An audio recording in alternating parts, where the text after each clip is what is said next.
Episode 116 मुहावरा, कहावत, हिकायत और विचार। देशवासियों, आदाब, सलाम, नमस्कार। मैं इस्माइल भटलीवाला आप सभी का 116वें एपिसोड में स्वागत करता हूं। आज की कहावत है, शेर को सवा शेर मिला। क्या आपने कभी ऐसा देखा है, कोई व्यक्ति अपनी ताकत, बुद्धि, पद या प्रभाव पर इतना घमंड करने लगे कि उसे लगे कि उससे बड़ा कोई नहीं है, लेकिन अचानक उसे ऐसा व्यक्ति मिल जाए जो उससे भी अधिक ताकतवर, समझदार या प्रभावशाली हो, या जो हमेशा दूसरों पर भारी पड़ता था, उसी पर एक दिन कोई और भारी पड़ गया। ऐसी ही स्थिति के लिए कहा जाता है, शेर को सवा शेर मिला। आखिर ऐसा क्यों होता है? दुनिया में हर ताकतवर से ज़्यादा ताकतवर कोई न कोई होता है। हर बुद्धिमान से अधिक बुद्धिमान भी कोई होता है।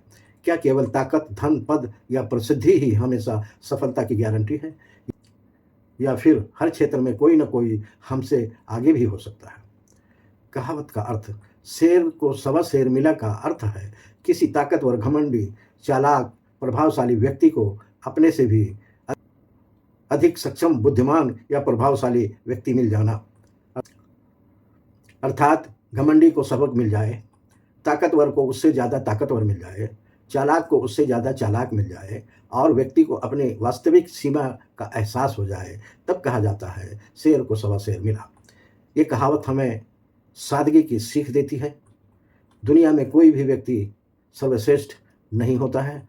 हर क्षेत्र में कोई न कोई हमसे आगे हो सकता है, इसलिए सफलता मिलने पर कभी घमंड नहीं करना चाहिए। ये कहावत कब कही जाती है? जब किसी घमंडी व्यक्ति को चुनौती मिल जाए, किसी ताकतवर को उससे भी अधिक ताकतवर मिल जाए, किसी चालाक व्यक्ति को मात मिल जाए, किसी व्यक्ति को अपनी वास्तविक क्षमता का एहसास हो जाए, तब लोग कहते हैं शेर को सवा शेर मिला। रोजमर्रा के उदाहरण नंबर 1, एक खिलाड़ी खुद को हमेशा विजेता समझता था। राष्ट्रीय प्रतियोगिता में उससे बेहतर खिलाड़ी ने उसे हरा दिया। उदाहरण नंबर 2, एक व्यापारी अपनी चतुराई का बहुत घमंड करता था। एक दिन उससे भी अधिक अनुभवी व्यापारी ने उसे मात दे दी। उदाहरण नंबर 3, एक छात्र खुद को सबसे बुद्धिमान मानता था। प्रतियोगिता में उसे अधिक प्रभावशाली छात्र सामने आ गया।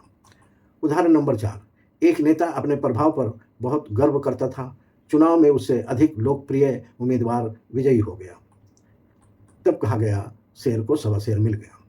छोटी सी हिकायत, एक जंगल में एक शेर रहता था। उसे अपनी ताकत पर बहुत घमंड था। वो हर जानवर को डराता और खुद को जंगल का सबसे शक्तिशाली प्राणी समझता था।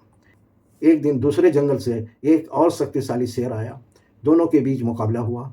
नए शेर ने अपनी ताकत और समझदारी से पुराने शेर को हरा दिया। पुराना शेर दंग रह गया। तब जंगल के बुजुर्ग हाथी ने मुस्कुराकर कहा, आज शेर को सवा शेर मिल गया। उस दिन के बाद शेर ने घमंड छोड़ दिया और सादगी का महत्व समझ गया। सीख, घमंड का अंत हमेशा अच्छा नहीं होता है। जीवन में हमेशा सीखते रहना चाहिए। सफलता मिलने पर सादगी से बने रहना चाहिए। दुनिया में हमेशा कोई न कोई हमसे बेहतर होता है। संदेश, यह कहावत हमें सिखाती है कि ताकत, धन, पद, ज्ञान या सफलता पर कभी अहंकार नहीं करना चाहिए। समय और परिस्थितियां किसी भी व्यक्ति को उसकी वास्तविकता दिखा सकती हैं। इसलिए सादगी में रहिए, सीखते रहिए और दूसरों का सम्मान कीजिए। याद रखिए, जब किसी ताकतवर या घमंडी व्यक्ति को अपने से अधिक सक्षम व्यक्ति मिल जाए, तब कहा जाता है शेर को सवा शेर मिला। हर ताकतवर से ज़्यादा ताकतवर कोई न कोई होता है, इसलिए कभी घमंड नहीं करना चाहिए। देशवासियों, इस कहावत से तो हमने यही समझा है, लेकिन आप क्या सोचते हैं? अपनी राय कमेंट में ज़रूर बताएं। ये सिर्फ वीडियो नहीं है, बल्कि जागरूकता का मिशन है। हमारा उद्देश्य है हर शब्द, हर विचार और हर कहानी का माध्यम से समाज में सकारात्मक बदलाव लाना। वीडियो पसंद आए तो लाइक करें, अपनी राय कमेंट में लिखें, इस वीडियो को अधिक से अधिक शेयर करें। इस्माइल भटलीवाला नाम के यूट्यूब चैनल को सब्सक्राइब करें। Instagram, Facebook, Twitter, Telegram, एक्सप्लोजर, blogger पर इस्माइल भटलीवाला को फॉलो करना ना भूलें। देशवासियों, आइए मिलकर अपनी भाषा, संस्कृति और विरासत को जीवित रखें। कल शाम 7 बजे हम फिर मिलेंगे, नई कहावत, नई हिकायत और नई सीख के साथ। बहुत बहुत शुक्रिया। जय हिंद।